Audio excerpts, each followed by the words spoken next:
সে সুখের সংসার হারিয়েছে।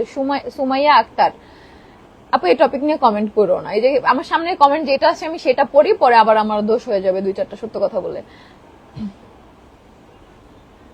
আখি আপু রাগ করে গেছে বাবার বাসায়, এখন আপনার স্বামী আর আপনার আখি আপুকে আনতে যাওয়া উচিত। তো আখির বাবা বলছে আমার শ্বশুরকে নিয়ে যেতে, আমার শ্বশুর যাবে না, তোমরা যাও আমার শ্বশুরকে বলো আনতে যাইতে, তাহলে আখির বাবা আসতে দিবে। সো আমার শ্বশুর না গেলে আমি কি জোর করে নিয়ে যাব? আপু আয়েশকে মিস করো না? অবশ্যই মিস করি, কেন মিস করবো না? ছোট বাচ্চা, আর হচ্ছে আয়েশকে আমি কতটুকু ভালোবাসি সেটা আখি জানে, আর কেউ না জানলো। সো এটা নিয়ে বলার কিছু নেই। বললেই যে মানুষ মিস করে, না বললে করে না সেটা না। আপু আলিশার বয়স কত? 10 মাস রানিং চলতেছে।